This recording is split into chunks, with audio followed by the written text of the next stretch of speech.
On Earth podcast with your host, Jake Weaver. Engineered by Cedric Swan.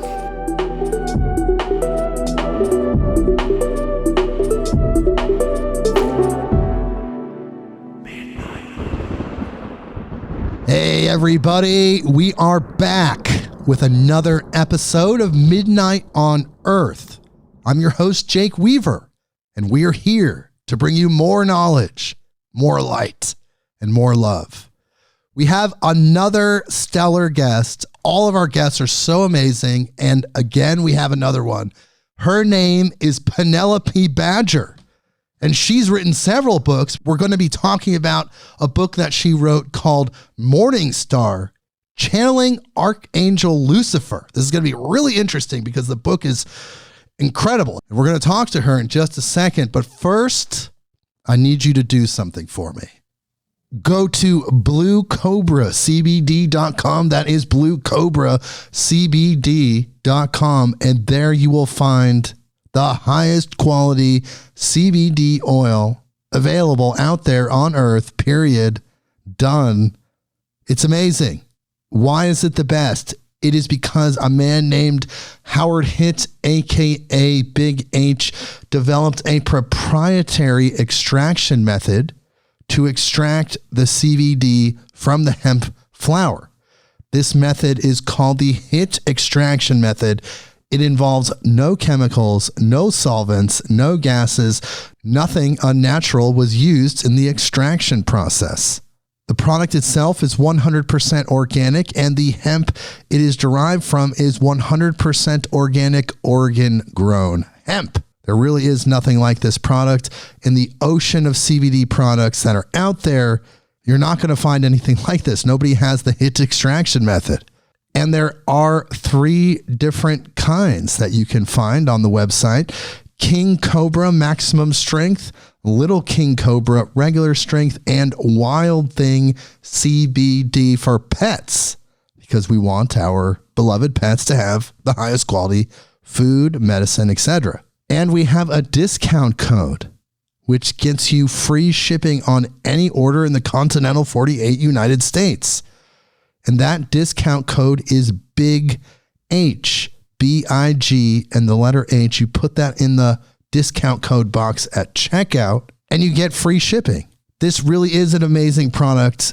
If you haven't tried CBD, this is the only CBD that you should be taking. Howard gets reports constantly about the beneficial effects of this medicine that people are having of various ailment types. And Howard has a YouTube channel now with a show called Blue Cobra Peeps, like people, P-E-E-P-S, Blue Cobra Peeps. Check that out and you'll hear the testimony of several people now at this point, because it is a weekly show, just like Midnight on Earth. So check it out. Go to the website, bluecobracbd.com. Use the discount code Big H and try it for yourself and report back to me the amazing benefits that you receive from it. I receive amazing benefits from it when I take it. I'm not even joking. It's incredible. So go there, bluecobracbd.com. That is bluecobracbd.com. And when you're done with that, follow me on Instagram at midnight_on_earth. That is the address. You can follow us there. Spotify, Apple Podcasts, Google Podcasts, Podcast Addict. There's so many now. Find wherever the button is that connects us. You click that button so you know exactly what is going on when it happens. Instantaneously, it goes to your device. And most importantly, as I always say, tell a friend, tell someone that you know that would be interested in this, that what we're talking about, what our guests bring to this podcast. They're so generous. We want to spread the word. So tell the people that you know. Tell them, you know them well. Bring them here. midnightonearth.com. Okay. So we're going to talk to Penelope, but first I have to read her bio. So here we go. Penelope Badger is a divine channel, author, musician, and spiritual teacher in service to the feminine. Her mission is to utilize her gifts to help others discover heaven on earth and their own magnificence through books, courses, and healing sessions and music as well. She has so much to offer. Hello, Penelope. Thank you for joining us. Hi, Jake. I'm happy to be here. Thank you so much for having me. All right. Well, what a book you wrote. What a life you have. I want to know all about it because that book was so interesting and it was very captivating. I want to know your story. So you're a channeler in addition to the other things we talked about. How did you get in touch with this ability? You know, it kind of just showed up one day. I think I was like 16 years old. I was talking to a friend at work before our session. I used to teach gymnastics, and she was complaining about her boyfriend. And then I just saw this red aura around her, and I was like, oh, that's interesting. And then I kind of started dabbling into Wicca and astrology and all of that sort of things. And when I was working with people, I noticed I could hear their thoughts. And, you know, it just kind of softly transitioned. I don't know. It was not anything spectacular or like, oh my God, this is happening. It just felt very normal, I guess somehow. So you see the aura, you're starting to develop these abilities, this awareness, and it just starts to kind of open up, just blossom on its own without any real catalyst, you would say. Yeah. And then I definitely shut it down for a little while because I was like, I just don't really need to hear everyone's thoughts and see all the things, you know? And so I kind of like toned it down for a while and went about my business of just sort of living life. And then went to a healing arts school here in town and, you know, started sort of developing my gifts, started working with a mentor, a longtime mentor and friend of mine. And, you know, just opening up spiritually and kind of just getting deeper and deeper into that world. And what did you learn from your mentor? Oh, all kinds of things. Well, you know, I met her at the school. She was the Reiki teacher there. And this school's in Phoenix, Arizona. Is that correct? It's called SWIHA, the Southwest Institute of Healing Arts. Okay. Yeah. So I went there for massage, hypnotherapy, Reiki, things like that. So that kind of started that path. And she's also a licensed counselor. So I started seeing her and just sort of, and a shaman and sort of working through like my past traumas and all of those things and getting tools as to how to like work that part of it and the shadow work and stuff.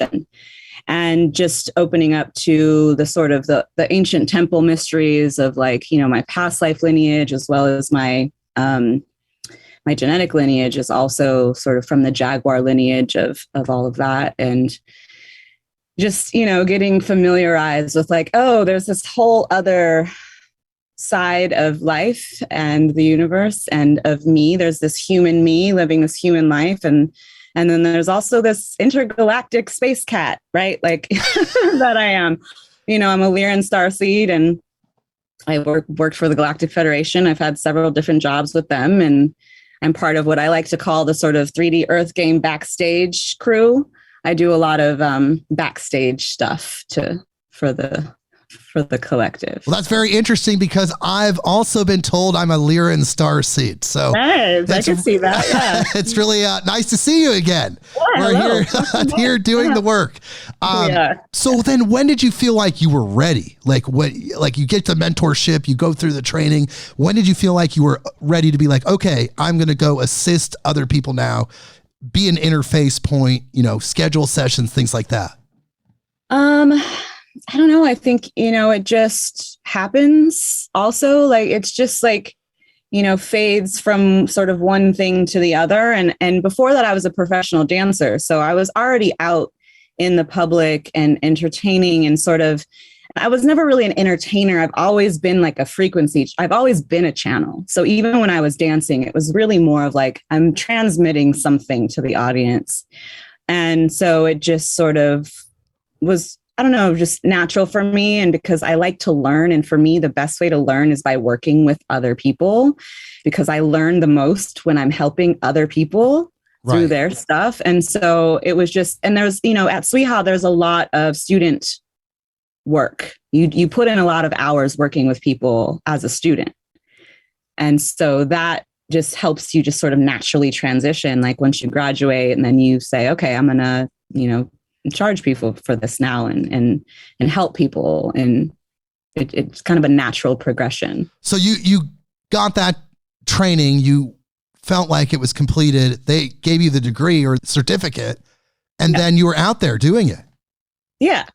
And I just, you know, I've never really been one for the masses, right? I'm definitely, like I said, I'm more of a behind the scenes kind of person. And I tend to teach teachers and work with people who work with people out. So I have a very small, like, you know, a very kind of hot couture spirituality business. Is very, it's pretty exclusive to get to work with me in that sense, like on a one-on-one basis. Otherwise, I like to call myself more of like a woo-woo Home Depot, right? I'm like a messenger. Like if you got a thing you need and I got the tools, I'll teach you how to use the tools and I'm going to send you on your way because this is a DIY project, right? And I'm just, so that's kind of why I just dropped the music, I dropped the books, I dropped the courses, I just dropped things out for people to find if they need it. And if they need like more personal attention, I am available to help them kind of navigate how to use the tools and what tools to use where, right? I think that's the most important thing of spiritual mastery is what tool do you use where is the most important thing. Because like a hammer is a beautiful tool, but it doesn't work well to carve like a delicate piece of glass, right? And you need a different tool for that. And people think, oh, I messed up or the tool's wrong or the project is wrong. It's like, you're just using the wrong tool. Let me swap that out for you. Interesting. So really what you're saying is you kind of put yourself out there and let the law of attraction, that attractive force, bring the people to you that are matching that same frequency, the people that need your specific type of help. And like you said, they could be leaders already. They could be teachers out there already. And that's usually what shows up for you. But that's kind of how you set it up. Yeah. Because my human is very much interested in a completely different program, right? Like it has no interest in helping people and doing any of that. It just wants a very simple life and wants to be a hussy housewife and, do the stay-at-home mom thing and make my art and be left the fuck alone, to be honest. Oops, can I curse on here? Of course, you could do anything. Okay, so and so it's just, and I'm actually the high priestess of my soul family. And we have quite a large kingdom that we are, running as it is, as my husband runs that. And so my plate is pretty full in that sense. So that's why I like to do the writing so that literally anyone can find it and get the information that they need and the tools that they need. Well, I know that I was attracted to that specific book, your Morningstar book, because there's so much information about this character, this archangel known as Lucifer, because, you get the religious information, you get different religions, interpretations. And then on the flip side of that, you have places like the Church of Satan and other places that actually kind of deify Lucifer, or at least aspects of it. But when I found your book, I thought it was really interesting because it was an attempt to kind of clear all that up through your channeling. But like you said in your book, it was kind of intense at first because you've channeled other beings, but it was mostly like love and light and kind of like in the higher or different frequency. And then this came to you and it kind of challenged you. So let's talk about that. For sure. Yeah. So when I first really got into the channeling, so I had read a book, and forgive me, I can't even remember. It's something about frequency. It's by a woman named Penny. Okay. I'll let you know what that is. Yeah, but it's fine. In that, she talks about contacting your ascension team. Yes. Right. And so I was like, oh yeah, that sounds like a great idea. So I went ahead and I did that. And I just sort of put the call out and just let it go. And then one night I had cleaned the whole house. Everyone was asleep. it was like this beautiful moment. I sat at the head of my dining room table and they all just showed up and we just had a conference. And so I started working with them and like what it was they wanted, my help to sort of bring through an anchor on the planet and all of that. And then one day they sort of started like leaning me towards this concept of the descension process, right? A lot of people are familiar with the ascension process and awakening and all of that. But then after that, then there's a descension process. So I was channeling that work. And, a lot of times when you're channeling, they sign off who's speaking at the end. And this one was like, your descension team. And they listed their names. And the last one was Lucifer. And I was like, oh, wait a minute. Time out. I was like, hold on. Now, I had met him once before because one of my jobs at the Galactic Federation for a while was I was active duty demon hunter. That was fun. So I was doing an assignment, clearing out this like little pocket of demonic activity. And Lucifer was there. He showed up because someone was like, oh, well, this is his fault. And he was like, these are not mine. And he was so sad. And so like one of my spiritual gifts is like this crazy compassion, like spiritual compassion. Like if you bring to me a demon or something really evil, my heart opens. Right. A lot of people close off and sort of break off to that. But my heart completely opens. I see the pain that they're in. And so I like saw him and I just cried. Like I felt all the pain of all of this like misunderstanding and demonization of who, he is in this system and how he really has nothing to do with the demonic activity that those are mostly human creations, human thought forms, human entities. He's like, I don't do this. I'm not in charge of that. That's not my job. So who else was on your descension team? Because like you said, you talked about the ascension team. Yeah. So my ascension team, I have my team leader, his name is Archon. He's Arcturian. He is their Lyran. And then Bast and Sekhmet, Yeshua and Mary Magdalene, Anubis as well. He's my head of security. He's really interesting. If you've ever worked with him, he's, very neutral, very like took a while to warm up to me. Yeah, I think that's about it. And then the descension team is also Bast and Sekhmet, but then I've got like Rumi, and there's a couple others, but then Lucifer is the team leader of that one. So then what is the purpose of a descension team, would you say? So ascension is about learning your divinity, waking up from the fact that, oh, wait, I'm not just this body. There's more than the 3D. And that whole process of awakening, the meditation, stilling the mind, like all those ascension type practices is to remind you of your divinity and get you into dual awareness where you can be aware that you are human and this spiritual reality simultaneously. So you can now do both. Then the descension process is that process of once you've kind of gone up and out, you got to come back down and in. So we got to get the higher self into the body. So it's about like, and the industry is kind of moving in that direction of like the somatic stuff and the embodiment stuff. It's preparing the nervous system and the physical vehicle to really hold the whole light of the higher self so you can have your heaven on earth in this body. That's that whole sort of downward process. It's the feminine path. It's that whole work. Wow. So this is, like you said, kind of opening up in the metaphysical new age spiritual community, but it is really new. I can't say that prior to reading your book that I'd personally heard of a descension process. Yeah, they call it different things, the feminine path, or they're calling it, embodiment and stuff like that. But yeah, that's what it is. It's we go up and then we have to bring it all down back onto earth. Right. That the purpose wasn't really to not be here. That's just not even logical to me. Like we all came here. There's a reason for this. Now we need to just sort of unlock that and really do it how it was meant to be done.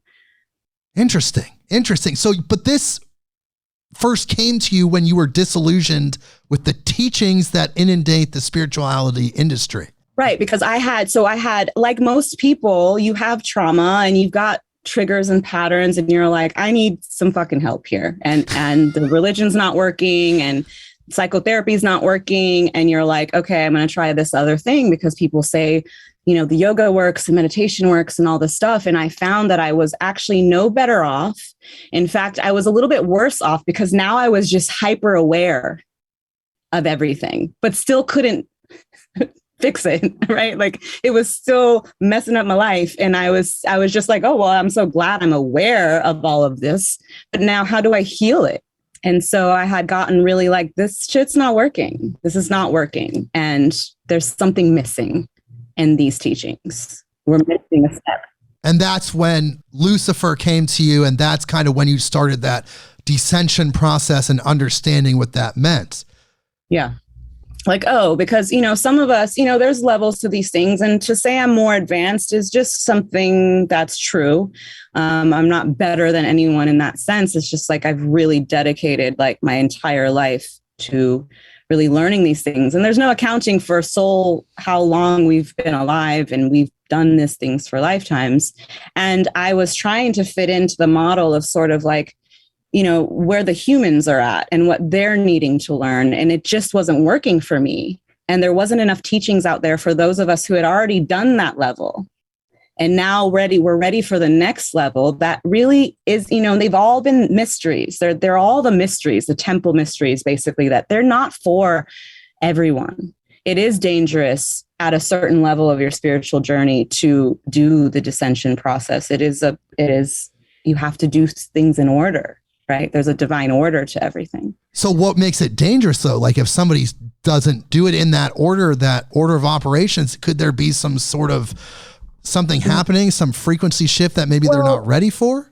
You can get, so all the teachings about Lucifer, and he actually, I think, prefers he likes to be called Halel. A lot of other channelers who talk to him like in this form, right? He goes by Halel, but okay. A lot of the teachings are not wrong. The flesh can be a trap. Material can be a trap if you don't understand it, right? So the greed and all of those things, the materialism that leads to this sort of spiritual, what's the word? Like all of those, the elite who are just kind of like coveting these material things for survival. Right. They're like devoid of, like, they're just completely disconnected. Right. Right. Because they don't understand the connection, but like what the material actually is. And so before you do the ascension practices and you understand the divinity, if you go straight to the material, you can get stuck in it in that sense. Right? You become greedy. You become, like lust for power over others. And you don't understand that it is, also a vehicle and a tool, if you will. So, and that causes a lot of suffering for the soul when it gets stuck in the body in that way. And it can be very difficult to get out if you go down first. So that's really what you're saying is a lot of these people that have enslaved others, not necessarily in just slavery, but with material sense, having power over others, they kind of did their descension process before the ascension process. And that is why things are out of order for those specific people. Yeah, it's just, that it's like all things are true, but then like all things are not quite true either. Everything out there is true, but then it's not true. And a lot of it, it's sort of like all the pieces are out there, but they're not in the right order. Right. So you really have to train yourself to put those pieces together in the correct order. Exactly. And then the other part of the problem is, the ascension process gets to this place where now you're sort of out of your body, right? And this idea of like, we need to transcend the physical and be all love and light and all of that. And it's like, well, that's not correct either. It's both. Right. No, I totally agree with you, because that's where the work is. The work is in the material dimension. If we're really trying to take this dimension and co-create heaven on earth with our manifestation abilities, then that happens here in the material world. And if we're out there, in the ethereal dimensions, in the astral planes, that work's already done. It's perfect over there. Like the work is here. Yeah, it's just absolutely illogical to me to say the point is to not have a body and to be love and light. I was like, well, then why the fuck did we even come here? We already were that. We were already doing that. Yes. That's already what it is. So that can't be right. Like, and I'm just a very logical minded person in that sense, a very scientific mind. And the whole time people were telling me that, I was like, that don't make no sense. No, you're not the first person that said that. Actually, I've had other guests that have said similar things, where the work is here. We're spiritual beings, but we're in physical bodies. We're meant to do physical work in the physical dimension. Yeah, absolutely.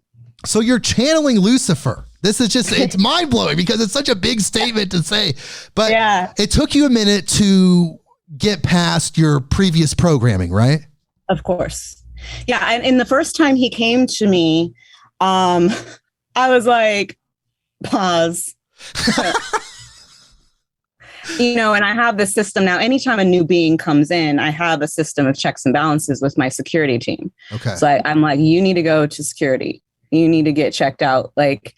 And so I was like, okay. And then I was just like, but I still, let me just give me a minute. And then I called a friend and I was like, yo, have you ever channeled Lucifer? And she was like, oh my God, I have. And so she described him. And I was like, yep, that's how I felt him as well. And and I was like, okay, cool. So got a cosign. And then so I kind of just let him. So I just sat down and I said, okay, let's just try this out. Right. Let's just see what you got to say. And we just sort of slowly got to know each other. Like, that is, people don't understand that about other beings, is like, it's a relationship like any other human relationship, right? There's a process of getting to know each other and building trust and all of those things. So it was very scary, because for me, it was like oh shit, am I going to get tricked into going to the dark side? Right? That was my fear. Am I getting tricked into working for Darth Vader? Right? Like, am I getting tricked to the other side here? But that kind of fell away really quickly. Yeah. Yeah. Because, his energy is unlike any other thing. I mean, first of all, it's massive. Like, the gravity of his energy is massive, but the love is so palpable, and he is so gentle. And what I realize is he is the counterpart of Mother Earth. And nobody talks about that. Interesting. Right. He showed up to me kind of in this sort of gigantic sort of tree form almost. Right. It's he's got that sort of horned sort of vibe sometimes. But in this form, I recognized it as, it was earthly, it was like a tree. And I was like, oh shit, you're Mama Earth's husband. Right. You guys have that is a unionized, you've got that down here, and there's a mirror of that obviously in the heavens, but it's the counterpart, on a level of those two things, the above and below. Do you think that has something to do with the concept that Lucifer has dominion over Earth and this dimension? Like you talked about in your book, how he kind of held the bounds of free will, or just kind of that polarity. But do you think that that's where the root of that comes from? Yeah, of course. I mean, there's a huge misunderstanding of what the 3D is. I mean, so many people think it's like a prison. You're in the flesh prison and you got to get out of the, we're being punished. And we were in Garden of Eden and then we fell and it's like a big tragedy. And I'm like, yo, this is fun.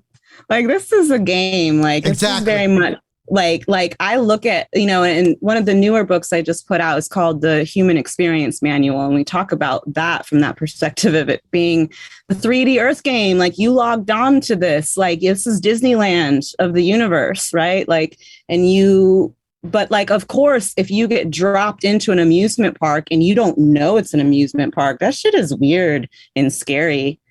you know? Yeah, you have no guidebook. Nobody's telling you what's going on behind the scenes. You literally just pop out and you get the information from your parents, society, the external world, and nobody really knows what's going on. No, like imagine you get dropped off on a roller coaster. You wake up on a roller coaster and you're like, and you don't know it's a roller coaster. And like, of course, that shit is terrifying. And so that's what a lot of people are experiencing here. So part of the game, though, you said, is to rediscover your own divinity and find that awakening to the God experience. Yeah. Well, this dimension's really heavy. Yes. It's really dense. And, you know, I think in the book we talk about like, it's a realm of forgetting. Like it's what it does. It's just the nature of the heaviness. It puts you to sleep. And so the first job is to like wake up out of that like heavy sort of like blanket that's on you and remember. Like, so that's the first job. And that's like, it's like being reborn to your true self and waking up and getting the seed out of the ground, right? Towards the light, like that. And it's heavy and it's hard and it takes people a lot of lifetimes to get it right. But it is the purpose of every lifetime, really, to just play that game, to be in the illusion of separation, the illusion of being away from God, but everything's made out of God, so that's impossible. But so you're in this illusion of being away from God, and then part of the game is rediscovering that. Yeah, that the whole game is like, you know, it's sort of just like God was like, hey, I'm all here by myself. And then it was like, oh, I want to experience relationship. I mean, everything is about relationship, but you have to have another to have relationship. So then it was like, well, I'm just going to project out. And then it was just like, I mean, imagine being omnipotent, all powerful and eternal. Like eventually you're like, man, I've done it all. What else can I do? Right. And so like for me, the perspective was just like, I think it would be fun to play hide and seek with myself. You know, a lot of people have said that. It's really just foundational, true spirituality. Yeah. So God was like, yo, who wants to be in charge? You know, his right hand dude, Archangel Lucifer, was like, I got you. And so he was like, okay, I'm going to create an experience of separation from God. How do you do that when literally everything is God? Right? So that's like really a monumental task in and of itself. How do you even create a realm that feels like it's not God when everything is? Right? It's really intense to think about. Right. So that's why it's so intense down here, because all the things that had to be made for us to forget. Otherwise, this game can't happen. Right. Even though it's all made out of God, like you said. It's all God. So how do you make it feel like it's not? How do you make God forget itself? Like that's for mind-blowing monumental task. Lucifer took on that task. Wow. You know, and he did not understand, like he said, the depths of sorrow that he would experience in that separation and having to hold that space. Well, Lucifer also claimed to you that he held the wisdom, the hidden jewels of what the material world is and why it's here. And that's what you're talking about, right? Yeah, he understands how he made it, right? I mean, in the sense of the word, his archetypal energy was the one that was in charge of creating this realm so that we could play this game. And so, of course, if you create something, you know everything about it. You know how it works. You know what it's made out of. You know how, all the little trap doors and how to, navigate. You have the map. He has the map of it, of the material. So when I realized this, so other beings don't necessarily have a good connection with what it's like to be a 3D human. So as I was opening to channel other beings, like they will wreck you, like they'll keep you up for days, right? Just like downloads, and you don't eat, you don't sleep, and it like will wreck your physical body until you realize, oh, I need to like, as one of my teachers, Perry Chase, talks about, you need to create boundaries with the energy. Like you need to do that. But what I noticed about Lucifer is he would stop me he would say that's enough for today. Because he could feel my physicality and he has the understanding of what I need as a physical being. And even I would come to him and say, okay, I'm ready. He said, not today. You need to rest. So he felt you kind of being depleted from the experience and didn't want you to be like super depleted. Right. So it's like he has, unlike other of the other beings on the other realms, he really understands the physical and the material. Interesting. Well, because like you said, he, from your perspective, is the one that created all of this. He was assigned that task from source, you could say. Sure. Yeah. Mm-hmm.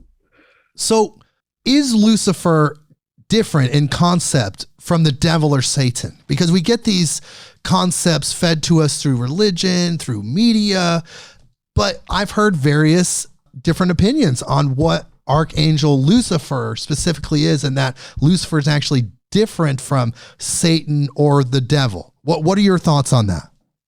Well, so one of the main teachings that he teaches, and here's the sort of mind fuck of the game. It's an unconditional free will experience, which means whatever he says, whatsoever you believe is true.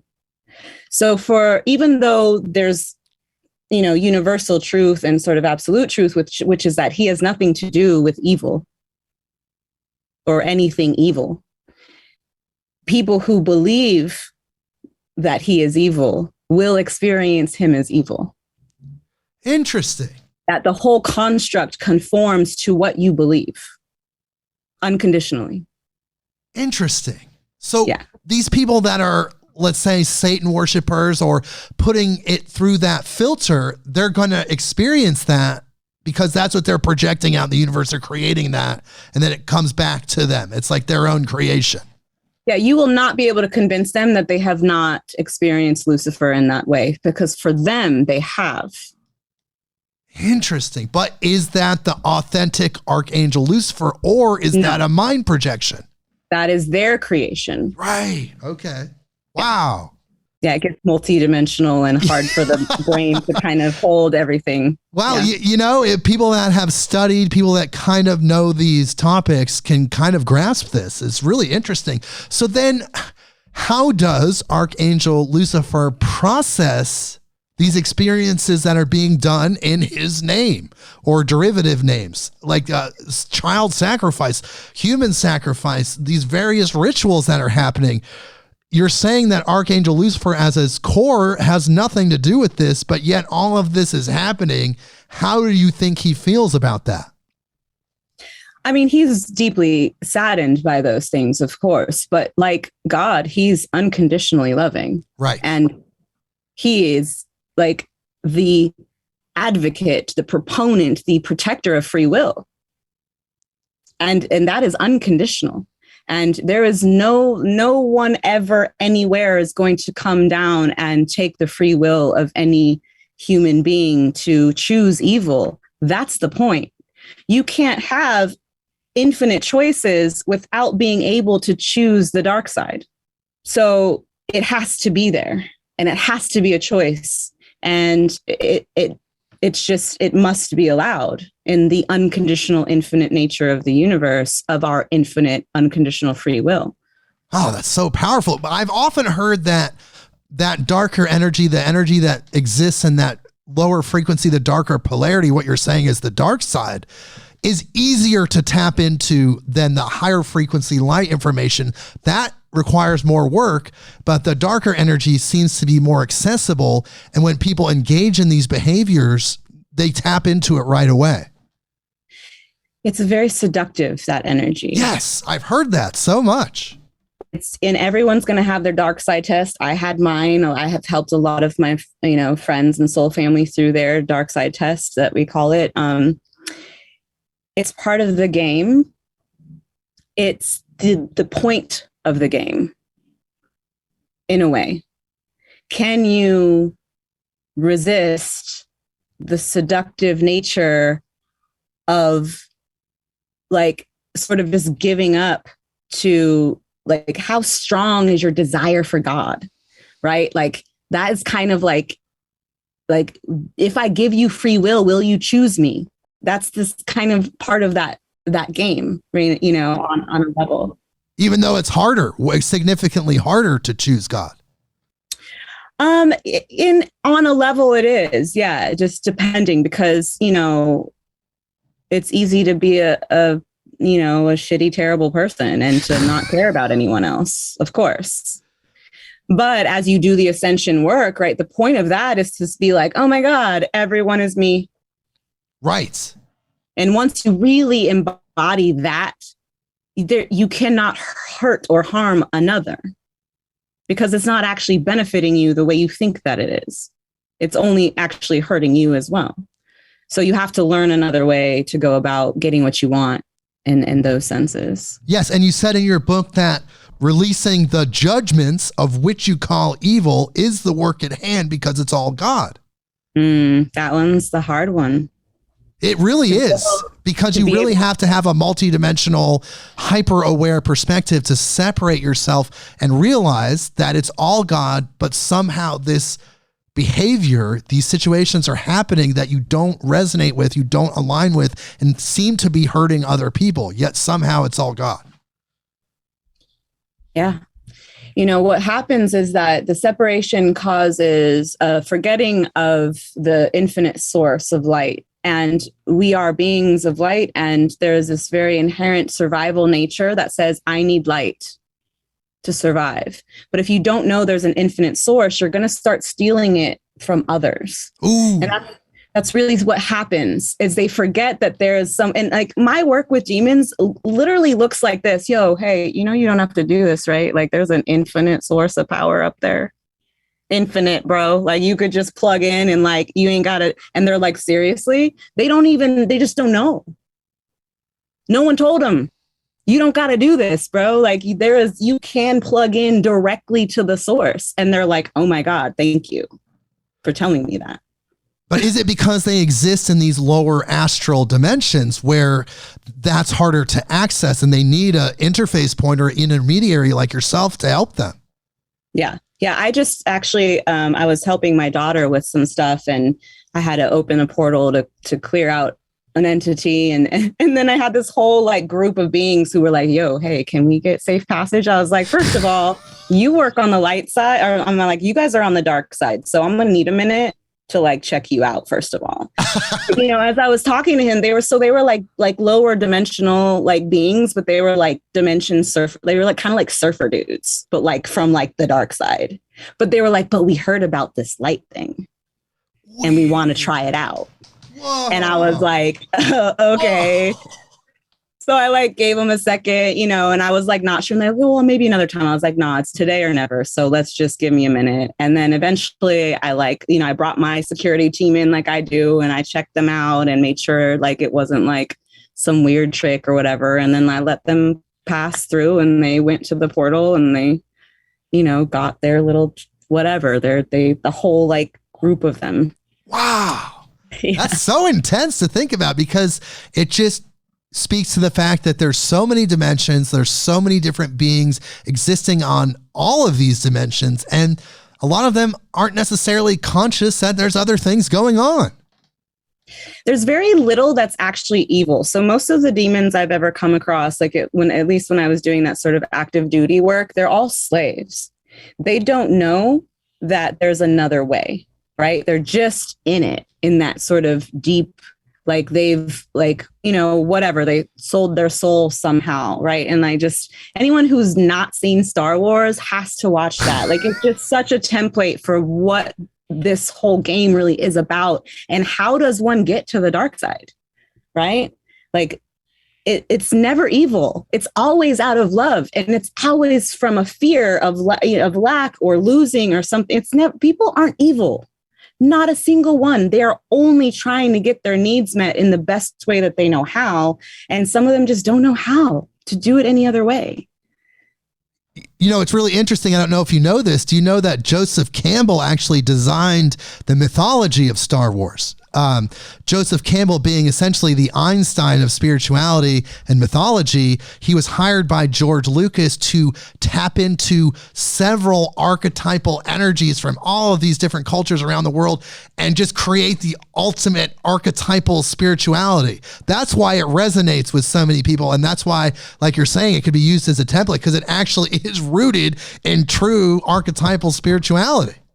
Yeah, that's all that happens. It's like somebody in a state of fear who is desperate not to lose something that is precious to them, and they're willing to give up their sovereignty over it. And then they become a slave to the dark side. I mean, that's just in a nutshell what happens. And then the more you get in it, the heavier, it's just like the more you get into something, the more that groove in the brain gets deeper and it's harder to get out of. It's just what it is. But then, people got to climb out of that. They need to be reminded, that there's another choice. You have choice. Even slaves have choice. Right. Everyone always has a choice. People really want to be like, well, I don't have a choice. No, you don't have any choices that you like, but you have a choice. Well, a lot of people have been programmed that they don't have a choice, that they can only exist in this certain bandwidth of experience and dimensional experience. And they just feel trapped. I think a lot of it's by design. Yeah. I mean, there are definitely beings and factions of groups of people who definitely take advantage of that. I don't personally believe that anyone's specifically evil, like has a plan to be evil. I think that they notice a weakness and then they exploit it. But if they were tapped into that ascension information, they would know that they're only hurting themselves and they wouldn't choose that. Right. Like what's going on just in our world in general is so parasitic. And I'm just like, why don't you just water the fucking garden and it'll keep feeding you? Like, I don't get it.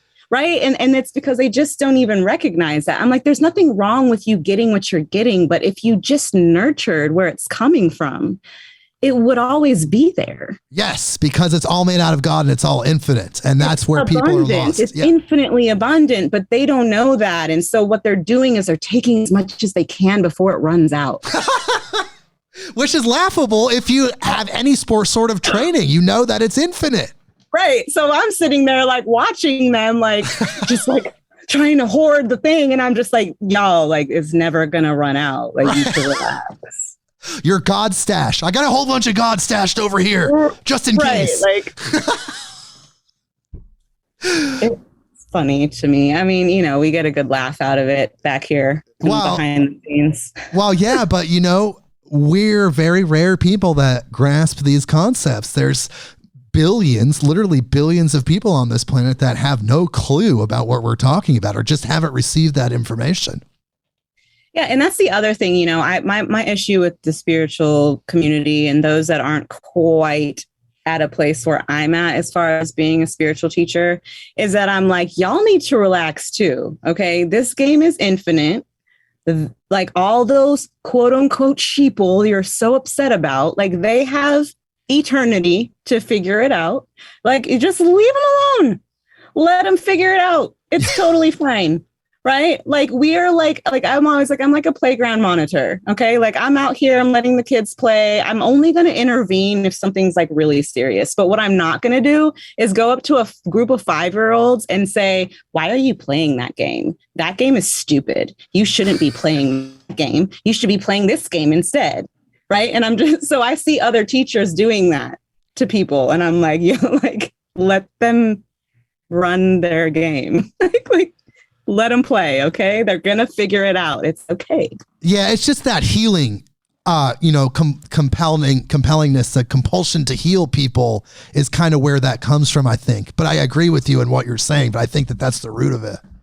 Yeah, well, that's another thing I think a lot of healers and teachers need to really examine. And that's like, where are you on the victim triangle? And are you still on the victim triangle? Because I was a starting gate rescuer. I definitely felt like I had to rescue people. And then I recognized, honestly, how arrogant that was to not allow them their free will and their sovereignty and their own power.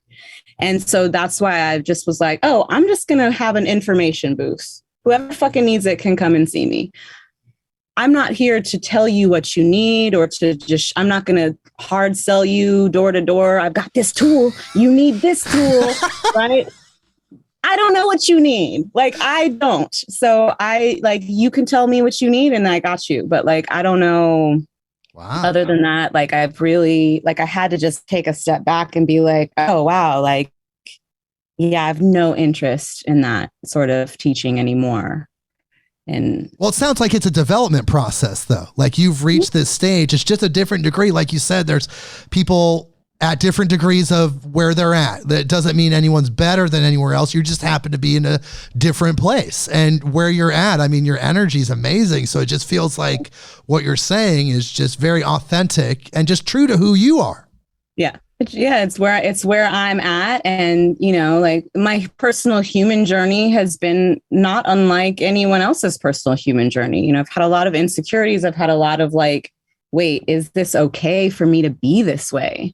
Everyone else is like this. I don't fit in. Why don't I fit in? Right? I'm a spiritual teacher, right? I should fit in this group, when really it was like, you know, this process of being like, of self-acceptance, which is everyone's process. Yes. It's the same work for everyone.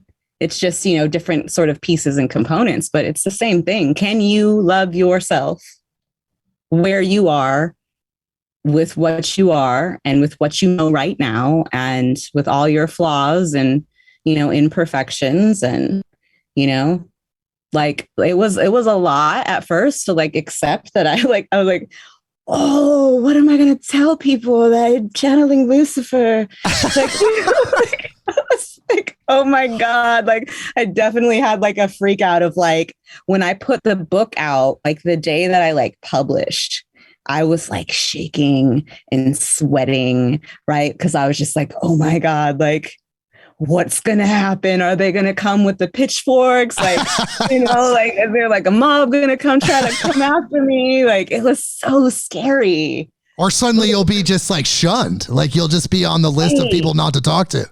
Right. But it was the truth, and it was what was true to do.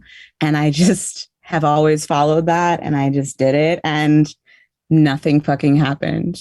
It was all fun. Yeah, and you've had books since then. But a couple questions I want to ask you, because you brought this up. What is a sovereign creator? I heard you use that term. I want you to clarify that a little bit. So us, right, the whole universe, like, all being made of God, because there's only one substance, right? Yes. So everything is just one 100%. Thing, right? It's made of the one thing. And we are fractals, actually, and holograms of the creator on all of the levels. And have you ever seen, so one of my favorite movies is The Adjustment Bureau. Have not seen that one. It is about earning your free will, and it is brilliant. So I suggest that everybody watch that movie, because it's about free will, and it will enlighten you to that space of like, yes, we all have free will, but we have to earn it. Interesting. We have to earn it in a way. And you have to become sovereign in yourself and be able to, you know, hold yourself and not be on that victim triangle of, oh, I have to do this and I don't have a choice here. And knowing that you have free will, that in every moment, it's your choice. You are participating in everything that happens to you, no matter what that is. Now, aside from children, right? We won't talk about that. And like, obviously they aren't able to make certain choices, you know, like in the context of abuse and stuff like that. But like, as an adult, you always have a choice somewhere. And you are always participating somewhere. Sometimes that is on the unconscious level, where you're carrying a frequency that just magnetizes that experience to you. But that's still your responsibility to heal that. Right. Like, that is, like, everyone has responsibility for their own actions. Of course, an abuser is responsible for their abuse, but you are responsible for whatever it is in you that is a match to that. That attracted that into your life, you're saying. Or how you're allowing it or perpetuating or participating. Like, there's always a piece somewhere that you can say, oh, this is mine and I own this and I have power here and I can choose here something different. So that is where the sovereign creator comes from. Right, where you are not being acted upon any longer, where you recognize that you can create your own experience here. Ah, okay. Okay. So then you essentially you're coming into your power, that divinity, that aspect of yourself. You're now creating your life. Yeah, you break out of the matrix, as they say. Wow. And now you are able to decide what. Now, see, this is kind of the weird thing that people think, oh, you break out of the matrix. Yeah, but you still got to put a program in to play right in it. But now you get to choose the program instead of it being chosen for you. Ah, yes, you're writing the programming. You are writing your own programming. You are choosing your own experiences, choosing your own adventure here. Wow, that's really intense. That is the concept of the sovereign creator, to really just design your own life, design the life you want, take control of your manifestation abilities, that inner divinity, that God spark that is truly the creative power, and make your own life the way you want it to be. And a lot of people don't want that. So they want freedom from responsibility, but real freedom is like crazy intense personal responsibility, because literally to you, there's nobody, you can't be like, oh, well, it's because of them or the government or this or that. No, my parents, no, I am responsible for this showing up in my life. Wow. And if I don't want it, I have to do the work to change it. And it's heavy and it's not fun. And the ego doesn't enjoy it very much. Like blame is fun. It's easy. It's smooth. It's like, it's not mine. I don't got to do, but it doesn't create change or transformation. So some people shy away from it. They get to that level of development and it's too much of a burden, you could say, to design your own life. It's a lot. It's like, and I think it's, it can be sort of like the metaphor would be like someone who's been in prison for a really long time and they're so used to the regimen and the really like very specific, like being told what to do at every moment of every day. And then they get out and now they are responsible for when do I wake up? When do I have breakfast? What do I go? What do I do? And it's a lot. And some of those people can't actually handle being out.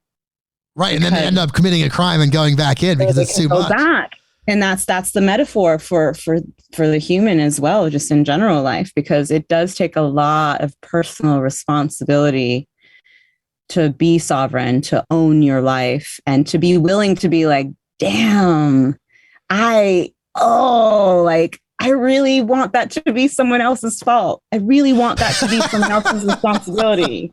I really want someone else to have to do the work to clean that up. But this is when you talk about in your book, the importance of being present versus self-judgment. Like all of that you're talking about, that victim, all of that victim mentality is self-judgment. But if you let go of the judgment of yourself, then that empowers you even more to take on that challenge of being a sovereign creator. Yeah, there's this idea, because we are perfect in spiritual truths, right? And on the spiritual level, there is a perfection there. And there's like a bleed through. We do remember things as humans before we wake up. And one of those things is we remember that we're perfect. And that's like the reason we try to be perfect humans. And so, but you're like, but human is not perfect. Right. And when you start to realize that it's all perfect. So even things that look like mistakes or look like wrong turns or look like you're wasting your time. Like, I mean, this whole design is just so beautiful and it's like awe-inspiring, like how even if you take a detour in the wrong direction, you're going to end up where you need to be and you're going to get everything you need somehow. That's heavy information. It's wow. It's so amazing, right? Because there's only one destination. Doesn't matter what direction you go. You're going to get what you need and you're going to get to where you need to get to. It's designed that way. Okay. So in your book, though, you do say that there is nothing you can do to lose the love of your creator. But what about karma? I mean, what about this energetic baggage that people carry from lifetime to lifetime? How does that work together? Karma is just, that has nothing to do with God. Karma is an energetic law, right? What goes up must come down. It's all about balance and harmonizing. So karma isn't doled out by anyone other than yourself. If you are completely free and clear and you, whatever fucked up thing you did to someone, you're not going to get karma from that. Really? It's about holding the self-judgment that creates the karma. It's your own disapproval of anything that creates the backlash in one sense, right? But it's an energetic thing. So like it's really about like, money is a good example of it. If you keep putting something on a tab and you never pay off that tab, you owe that money. Or vice versa, that money is owed to you. What's better is to pay the price for it and not pay more than you need to pay and not pay less than you need to pay. It's an energetic sort of law that just kind of runs in the universe in this particular game. Like it keeps things at an equilibrium. If you pay too much, it tips the balance, and that has to be balanced. That's all karma is. It's just energetic balance. So what about people that are doing like, I guess what we could perceive as heinous acts or things that are really despicable, but yet they somehow don't see it as that, so they're not going to deal with the karma? They won't deal with it immediately. I think so what happens in that sense, that's more of they will experience the consequence of it because they're doing it to themselves. Right, exactly. So that it's not like, so karma is more like energetic, but there's always consequences to actions also. So it's a little bit of a separate thing from my perspective, where karma is a sort of energetic thing. If I feel bad about something, I'm going to punish myself for it. And that's right? Where the karma comes into play. That's karma. There's a real consequence of if you're starving yourself, your body is going to have a real consequence. Someone who's doing heinous crimes, taking, starving, whatever, cutting people off from their divinity or the source or whatever, they're only doing that to themselves. So eventually they will experience the result of that cause and effect. Wow. So there's just different layers. There's the direct self-imposed karma and then the consequences of actions that are based in universal law. Right, exactly. Oh, wow. So did you feel like when you were channeling this information that it was beyond you? Like some of the things were new to you, or maybe you weren't consciously aware of some of the concepts and you actually learned from it? I think no, not really. What it did was confirm what I was suspicious of, right? It's like I learned all these things and I'm like, that's not really, that doesn't make sense. I don't know. And then everything he told me, I was like, oh, thank you. That is exactly what I was thinking this whole time. So it was more of that confirmation, affirmation, and just really getting things that you had kind of floating around externally solidified. Exactly. And given words and a way to sort of communicate it or explain it.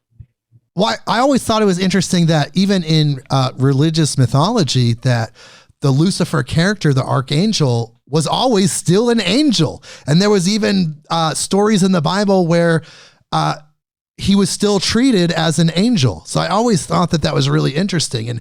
And how could an angel fall?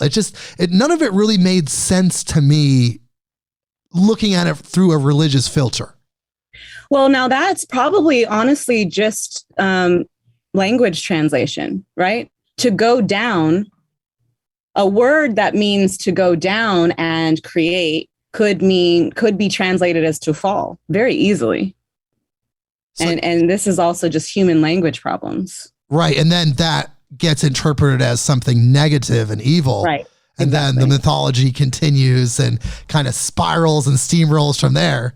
And we get the pitchfork devil with the pointy tail. Yeah, it's the game of telephone where everything just gets all that's not what I said. Jesus was the first one that I was in constant contact with as a channel. And he's hilarious. And he just, anytime someone mentions him, he'll be like, I didn't say that.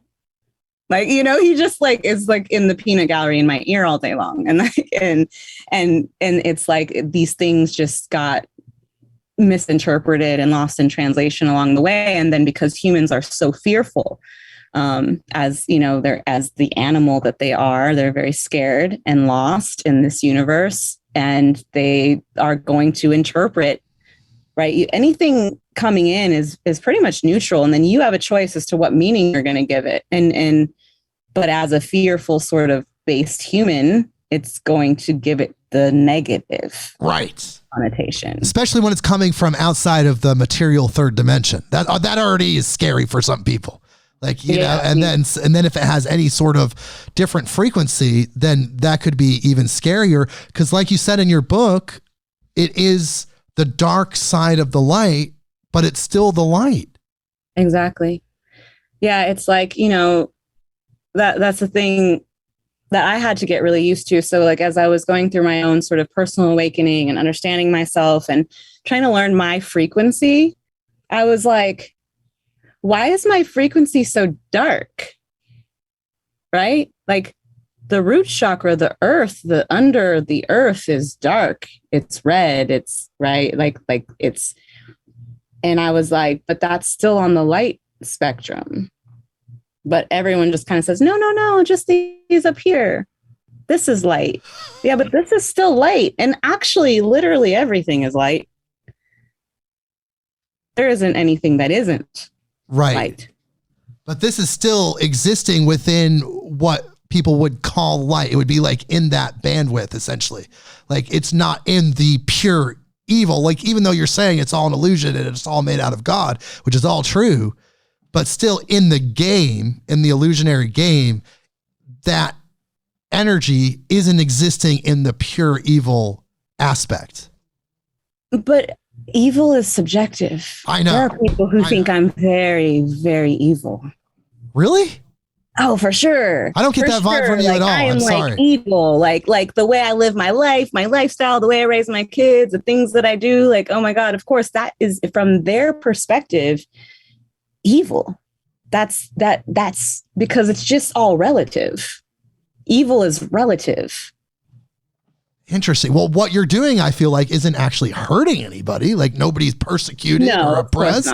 Of course to me, not. that's what I define evil as. Right. Persecution, oppression, you know, hurting someone, enslaving someone. I don't think anything you're doing is in that realm. But if you were to really go and understand those people, you would not be able to hold them as being evil any longer, because there would be a very logical reason why they believe they're doing what they're doing. Right. It's not the choice that you would make, but it's the choice that they made. And if you were exactly in their place, the fact of the likelihood that you would do the same thing is really high. Right. Because that you're existing in their frequency and their thinking and all of that.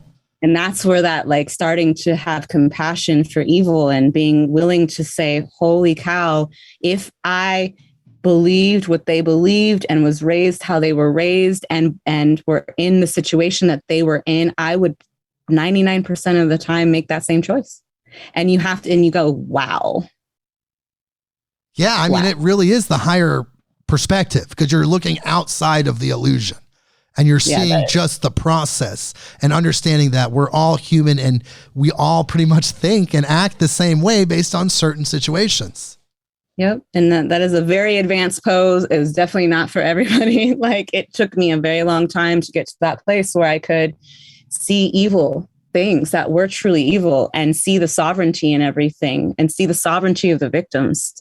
Not necessarily of their human selves, but of their soul selves, to say, I trust their journey. I trust their power. I trust that that there is a reason for all of it and that they have choice and power. Everyone, like I have to trust that. Right. But where you're at now as Penelope Badger, like you wouldn't make those choices. Like, you know, enough now to make the right choices and stay in the frequency that you want to be in.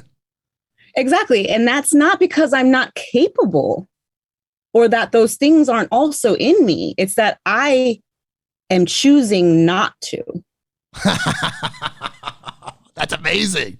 Because it's such a powerful thing. Yeah. And you're making the right choice. It's really intense because, like you said, anybody at any time. I mean, literally, you think about people that are considered like super high frequency beings, you know, they're like devoted their life to altruism or compassionate things like Mother Teresa and, you know, Thich Nhat Hanh. They're just as capable of making the choice to do the evil things that people perceive as negative and evil. They just don't make that choice. There's many cases where they do make that choice. Oh my God. As they get up into that, you know, higher level and they're getting all the attention and they're making all the money. And then all of a sudden you have all these allegations of abuse and embezzlement and all of those things. And it's because they're, you know, there's a disconnect there somewhere in that process of, you know, the ascension descension process. And the descension process is a very delicate process. It is very powerful. And like you said, it does take advanced training. Like literally it does take advanced training. You have to spend years developing yourself in the ascension sense before you could even tackle or think about your descension process. Yeah, absolutely. And like what they wanted me to do is sort of start to bring it in. Other teachers are doing this too. My teacher, Perry Chase, is definitely doing the descension work, though I don't know that she calls it that, but it's all very similar. But there's very few of us that are, there's more now, but you know, it's like you said, like it was more of like an introduction because there are those that are ready for it and it needs to be available. It's not necessarily going to be a mass thing for the mass practice, you know, but there are enough people who have done enough ascension work that can now start to work on that next chapter of their evolution. Wow. It's really powerful. Would you say that descension work is the same as shadow work? Because shadow work is a really big thing right now in metaphysical New Age communities. But what do you think about that? Oh, you know, now I wish I actually have an outline of the different pieces of each of the things. And I believe that shadow work is like in between. So you do the ascension work and then you go, oh, look, all this light. What are all these shadows? Right? It reveals all the shadows. And then you go about doing your shadow work before you can begin the descension work. And then you continue to do the shadow work. It becomes, you know, something that you just do forever, right? In a way, because we're never going to know ourselves 100% in the ever expanding nature of everything. There's always going to be something that's unknown to discover. But at first it's like the shadow work thing where like, oh, I got to go like, oh, like, you know, you go up and it's really jarring. Actually, you get enlightened or you have like, you know, all this light in your system and then you see all this dirt everywhere. And you're like, oh, that's disgusting. And so there's this phase where there's like this disgust with oneself about how really messy and dirty you actually are. And then you start doing the cleanup work of the shadow work. But then later it becomes more of a discovery, fun process. Ooh, something I don't know about myself. Something new to experience, to discover, right? To just always be in this awe and wonder of like the unraveling of self and getting to know yourself and wow. That whole process that I think was the reason God created all this in the first place. Yeah, this whole game. So you're saying there is a little bit of overlap in the shadow work concepts with the descension work process, but really descension is the more advanced version of the shadow work. Like shadow work, like you said, is understanding the dirt, you know, you see that, and then the descension is really taking it to a whole deeper level. Well, keep in mind, there are no hard lines anywhere. Okay. So it's not like this stops and then this begins and then this stops and this begins. Everything is like, you know, like I've started learning to like draw, right? Because my visual sense is not as strong. And what you notice when you start looking at the world to draw is there are no hard lines. it's all gradation. It's all value change. So that's just sort of the thing. You do the ascension work, and then you start to do the shadow work, and then you start to go, oh, there's literally things in my physical body. My nervous system needs to be reprogrammed. You start working on the physical vehicle suit part of it to expand its ability to hold more and more of your light body, of your light self. And it's all sort of a simultaneous spiral working process. Wow. Yeah. I think we're really helping people understand more about this, because that's kind of the purpose of this podcast, is to help new people that are just coming onto this information, coming into it, to get an interface point, to have a place to where they can process this. And sometimes they have to listen to episodes multiple times to get all the information. Yeah, definitely. Yeah, it's it gives you sort of something to look forward to, right? Because as you start to do the descension process, you realize that, like, oh, this body is made of pleasure, and it was all made to feel good. Your feelings, your sensations, the physical senses, and like, once you start to reprogram everything, that's why I'm like, this is like, we're supposed to experience heaven on earth in a body, because being in a body is like so sensational and like, wow, like it's an experience, that like you can only have in the 3D. That's what we came here for, was to have the human body experience. Yes. And we've been programmed that a lot of sensual activity, even sexual activity, is considered evil. Like, especially if you're truly expressing yourself in your fullness of sexuality, that could be perceived as hedonism. Right. Well, really, the concept of evil is anything that separates you from God or brings you further away from source. And so anything can be used as evil if you are using it as to separate, right? Rather than to connect. So it doesn't matter what it is. And of course, sex can be used to be, disconnected, to take energy from people. It can be used as a way to separate more, or it can be used as a tool, just like a hammer, right? You can build things with a hammer, you can destroy things with a hammer. It's just a tool. It's like, what are you using it for?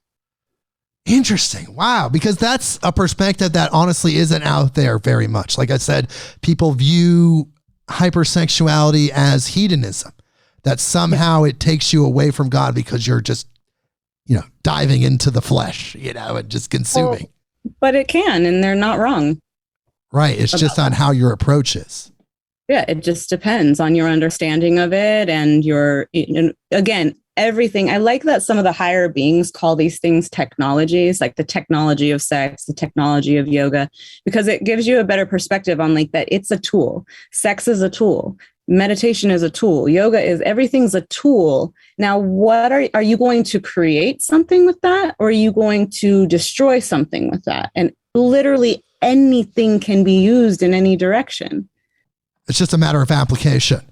Yeah. And understanding. But then, people demonize the tool because they see the destruction that sex can lead to, for example, is a big one. And really, it's not sex that's the problem. It's the repression of it that leads to the perversions and the ways that it kind of like explodes out of people in really nasty ways, because sexual energy is our life force energy. Right. So as you're repressing that, it's going to come out, as they say, come out of your ears, come out of like in really weird ways, and it explodes and it, and then people blame the tool. They blame the sexual energy. They blame the thing when it's not that at all. It's the repression. It's the bottling up of any energy. It creates pressure. I mean, this is science. You contain energy, it starts to accumulate, and eventually it's going to explode. And if you're not channeling it in the direction that it needs to go, then it ends up in ways you don't want it to, or maybe people don't want to experience. Yeah, absolutely. So do you believe that everything you channeled in this specific book is accurate? Do you feel like there was anything that you were getting information about that you were questioning where you're like, well, is this accurate, or am I being messed with? Or what do you think about that? Do you feel like it's all 100% legitimate in your mind? Yeah, I do actually. I've over the years worked very diligently with being able to feel truth in my body and understand what's true and what's not true. And so anything that wasn't accurate didn't put into the book. It didn't even make it in there. I won't put it in if I'm like it's got to land and be like, damn, that feels true in my body. If there's a question or I'm kind of like not sure, then I'll ask for clarification. And sometimes, like, I'm a human. Sometimes my human gets in the way and I'm not as pure, right, as I'm translating what's coming through, because I'm translating. Sometimes they speak to me in words, but other times it's like a frequency. And then I have to, like, the poet in me has to find words that are the closest approximation to explain what they're saying, and that's why some channels are more accurate than others. It's not that the information coming through isn't accurate. It's that it's going through the channel's filters. So how clean is the channel's filters, and how much are they able to put themselves aside and not have their own ideas and judgments about what's coming through. And that's really the challenge of being a channel. And do you feel like you're pretty advanced in that sense, that you can separate from that and just get the download and then translate it as a poet, like you said, without interjecting yourself? For the most part, I do, because the place that I'm at is I don't have a soapbox. Okay. I don't have an agenda of what I want people to think or know. So that makes me an excellent channel, because I don't care what's coming through. I'm just going to bring it through and let people use it how they want to use it. I don't necessarily have, like, you can feel the channel in some channelings. And I really do my best to just, if I feel myself in a channeling, I don't put that out. It's not pure. I have to work that out first. Okay. Or I'll bounce it over to someone else that I know who can at least confirm, right? Like I'll check myself with other channels to make sure that what I'm pulling through is the neutral information and not something I've just made up because I think it sounds good. Interesting, because you feel like that the human being, just not even yourself, but a human channeler, like that, the ego maybe, or some aspect of your humanity wants to filter itself in there. For sure. Yeah. And I do have judgments but like you said, like getting to a place where you don't, like, where you let go of the judgments of yourself and you can say, like, yeah, I'm a judgy bitch about some things for sure. And like, because I'm okay with that, I'm not going to hide when it's happening. So if something comes through and I'm like, I don't want to say that, I don't want to put that out there, then like, I know that I got to go take a time out. I need to work through, why am I judging that? Right? Like, I go do my personal work and then I can be clear. Otherwise, I just won't do it. I won't do a work that I have personal feelings about, because then it gets muddy, like you say, and then it can be inaccurate. And I don't like that. Okay. Like, I, as a human, can teach what I want to teach, as my human self can be like, okay, well, this is what I know, and I'm telling you what I know. And there's going to be inaccuracies in that. And there's going to be a lack of research in that. And there's going to be all those things for sure. But as a channel, like, my duty is to be as clear as possible and to get the fuck out of the way. Right. As all channelers should. I mean, that's really the purpose of channeling. So after you channeled Lucifer and you wrote this amazing book, which I highly recommend reading, have there been new channelings, or have you kind of strayed away from it for a minute? I have taken a break, but as it happens, like I said, I'm like, oh, I haven't done much. And then I was like, I put out 2 new books after that. Like, I've done courses and new books and stuff since then.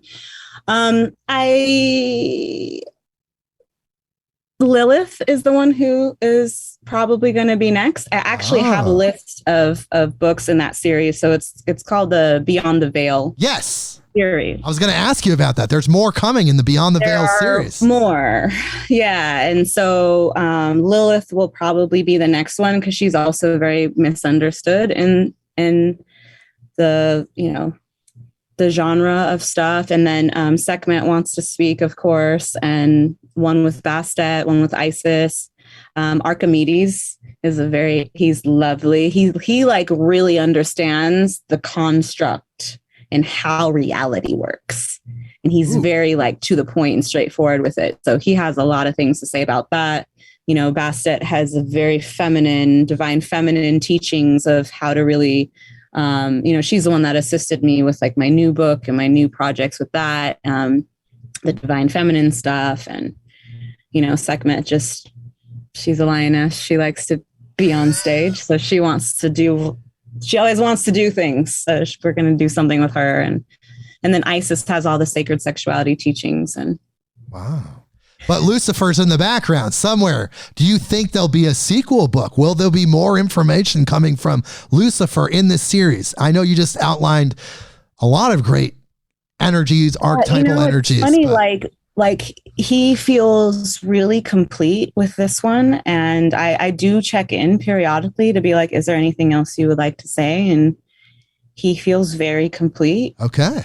With this one. And I just think that, probably in the future, maybe as it's needed. Yes. As humanity develops, once you get through this series. As they catch up to it. But yeah, I haven't been called to it. And I think it's in the book, like how I like really resisted him for so long. And I was like, no, maybe it's someone else. And then I felt the call was so strong to like do something and channel. And I finally just surrendered to God. And I was just like, whatever you want me to do, I'll do it. And I woke up with Morning Star in my mind. And I was like, great. Well, you did do an incredible book. And then there is that Q&A section where you kind of cap off certain things that were kind of left open-ended, you felt like. Yeah, exactly. Yeah, I wanted to clear up some things because when I channel, I sort of just write what they're saying. And then as a human, I have questions or I'm needing clarification. So part of my job is to make the information accessible to other humans, right? So as a human, I can say, this is not clear. Can you clarify this? Because these people are going to have this question. So let's go back and make sure that we kind of round that up. So like I have to, as a teacher, right, I anticipate the questions that people might have. And so I make sure to try to address those ahead of time. I thought you did a great job. So you're saying, though, that he's kind of always there. Like you can tap into that frequency really anytime you want to. You're getting kind of the information like it's good. You got the right information down in your book, but he's still there. You can tap into it if you want to. I mean, all nows are now, all infinite possibilities are now, everything's now, all dimensions are now. So you can tap into anything, anywhere, anytime. They're all here right now. It's like, it reminds me of that last scene in the Labyrinth where they all show up and they're all behind her, like, we're always here for you, right? That's like how I feel like all the beings are just always available. Like, but they, the difference that people can tell. So the difference really between like a dark side entity and a light side one is a light side one will respect your free will always. The dark side entities, not so much. They'll get in your space. They're like bad people who don't respect boundaries. They just come in and, they try to mess with you. But so when you're working or want to connect with things, you have to ask. They don't, most of the time won't just barge in. Yeah, they won't. They will knock on my door at least. They will be like, hi, hey. But they don't necessarily impose. They'll just kind of be like, and I'll be like, fine. What do you want to say? Right? Like, okay, let's have a chat. But most of the time I've learned to set really good boundaries with them though, because over the years, I definitely got knocked out a lot physically. Yeah. You were saying you drained you days at a time, you were saying. Yeah. Now we have good relationships where I can be like, nope, that's going to have to wait. Right. Well, you are advanced. And what an incredible interview we've had. We've actually hit the 1.5 hour mark. I can't even believe that we went through this so quickly. That's how you know it's a good interview, when you literally get outside of time. We have this rapport, we're going back and forth and the information's flowing and all of a sudden it's an hour and a half later. That's how you know it's amazing. And I really appreciate you being here. I want to tell people where to find you. Yeah, so PenelopeBadger.com has kind of just the central hub. It's got all the things I do, my music, my one-on-one sessions. I do have some like self-study monthly programs, you know. The order of that is sort of, there's Goddess School, which is very foundational for people that are brand new. Obviously, I tend to cater more towards women. Aside from the first module, I think anyone can use it, man, woman, or, you know, whatever.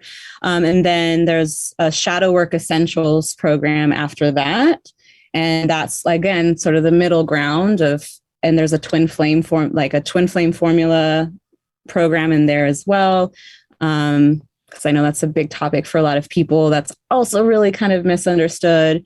And then the new thing, the next level, the dissension work, is all the woke pussy work, which again, mostly focused on women. But men are welcome to, you know, do one-on-ones with me and get the maps and the stuff that they need.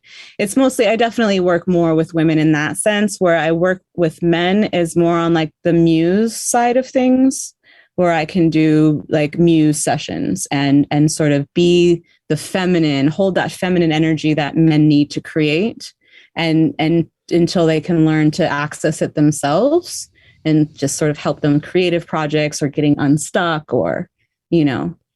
But really, a lot of your work is in the feminine. But I do want to spell your name for people that are listening that are typing it in and they just don't know. So I'm just going to spell this out for people really quick. It's www.Penelope, spelled Penelope,